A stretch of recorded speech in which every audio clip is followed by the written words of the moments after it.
Yes, guys, welcome to the channel. It's Kev from the gym. Excuse my voice, I've got a little bit of a cold in a minute. But look, this is a very quick video. We've all seen the news. Daniel Dubois out injured, he's out ill. Martin Bakole's in to replace him against Joseph Parker. What a crazy turn of events. I just wanted to do a very quick prediction video and give my thoughts on the matter. Martin Bakole is going to stop Joseph Parker inside 6 rounds. I'm going to say it again. Martin Bakole is going to stop Joseph Parker inside 6 rounds. Do I really believe that?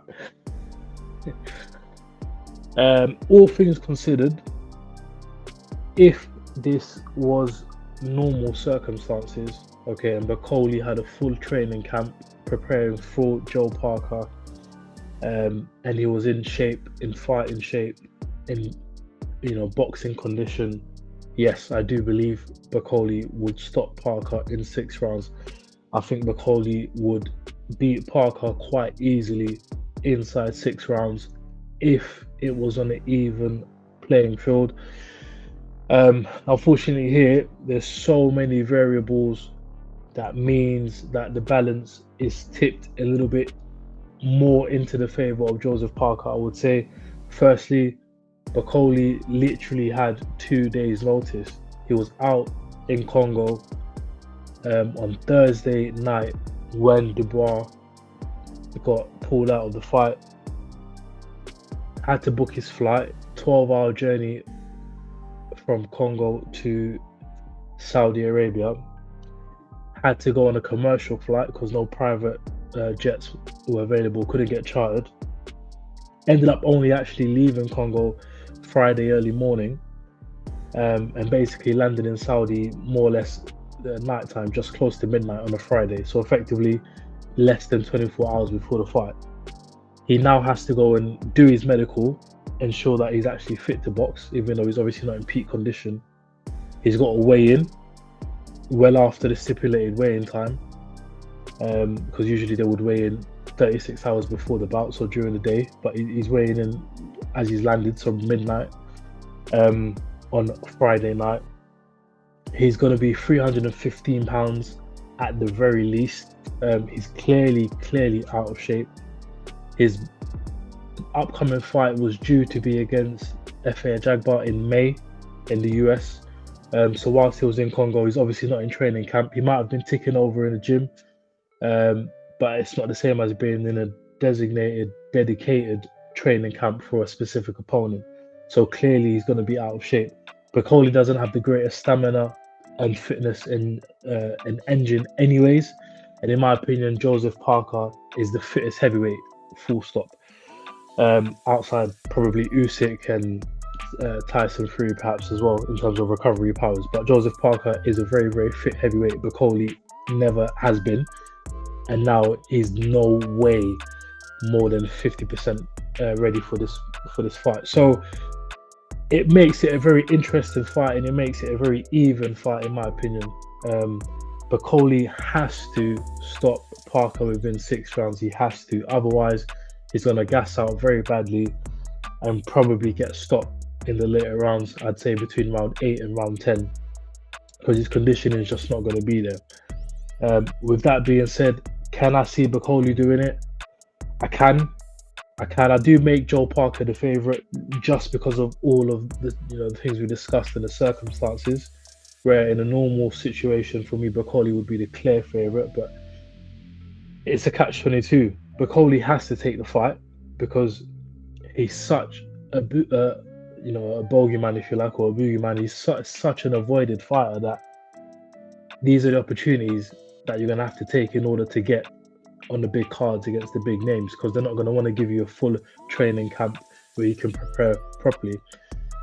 So on his end, if he believes he can still beat Joe Parker, he's got to take the fight. On Joe Parker's side, you've got the so-called bogeyman of the heavyweight division. No one wants to fight. You've got an opportunity to fight him when he's at his most vulnerable, and it will still be a good win on paper if you can beat Bakole and have that on your resume.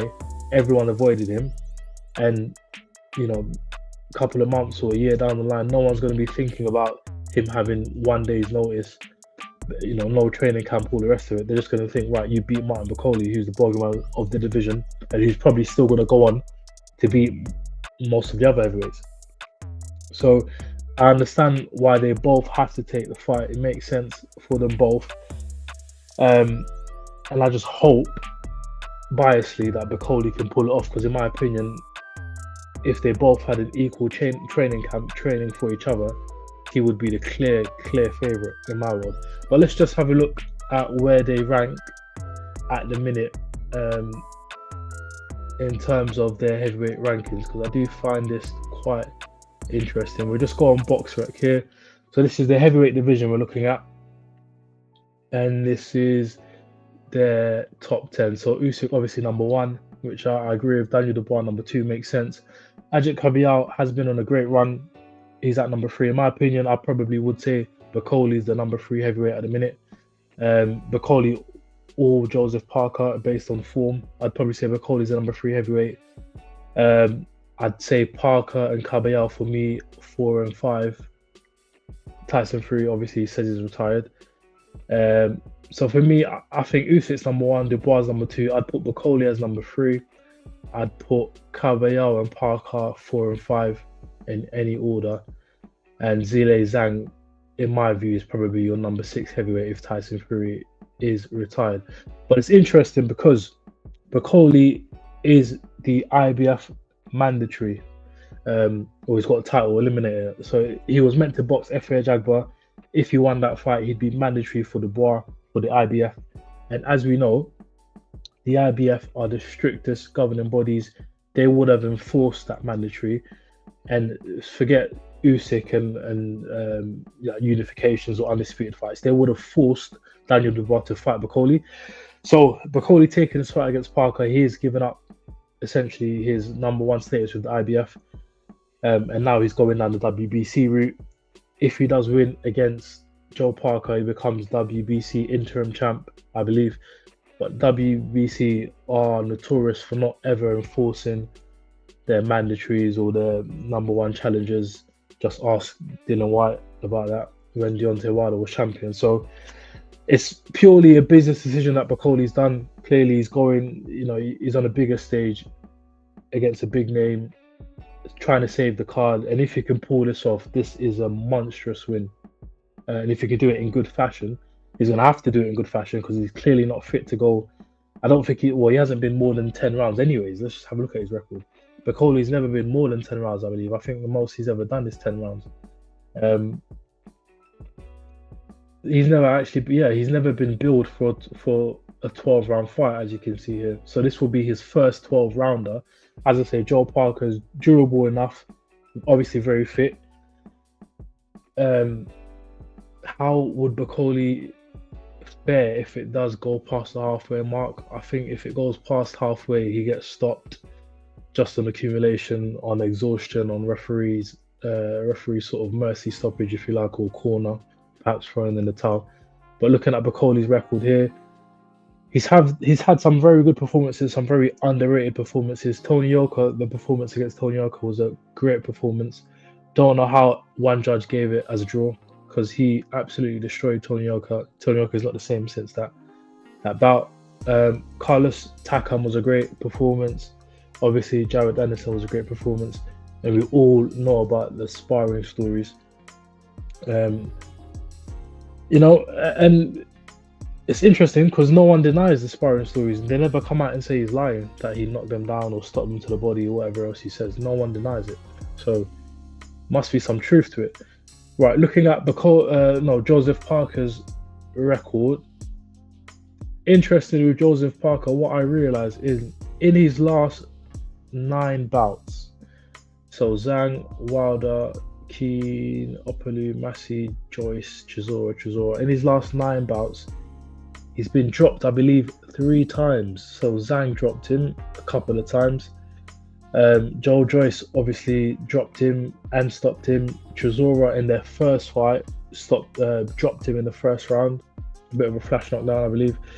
And actually, if we watch back the Jack Massey fight, it was pretty one-sided generally, but there was a short period of time in there where I believe Jack Massey, a cruiserweight, did buzz Joe Parker. And I know years ago Joe Parker had a reputation as having a very strong chin. Um, and I'm not sure if if he's lost that a little bit in recent times. But in fairness, he's been going in against very big punchers. For instance, the Zile Zhang fight. He's a southpaw. He's 6'6". He weighs 270 pounds. If he tags you, he's got very fast hands, slow feet but very fast hands. If he tags you and he's very accurate, you're most likely going to go down. Parker did show good recovery powers in fairness, so it's interesting. It's interesting, very very interesting. Uh, what I would say is good luck to both men. My heart is with Bakole because I do think under normal circumstances this would be a great fight for him, and a great stoppage victory for him.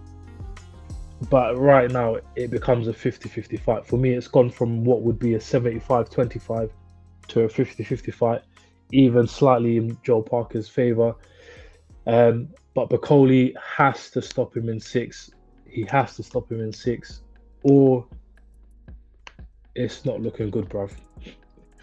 He's if he doesn't stop him in six, he's gonna, in my opinion, he's gonna get stopped late. Um, but I have a feeling that Bakole can do it and will do it. So fingers crossed. But good luck to both guys. Kev from the gym. Make sure you like, comment, and subscribe. Follow me on Instagram and on TikTok, which I still got to learn how to use. But we're going to try and build this channel to become a boxing hub, all things boxing, reviews, interviews, predictions, breakdowns, training videos, all that sort of stuff. With myself, a professional coach and amateur coach here in the UK. Yes, so appreciate you tuning in. Catch you on the next one. Peace.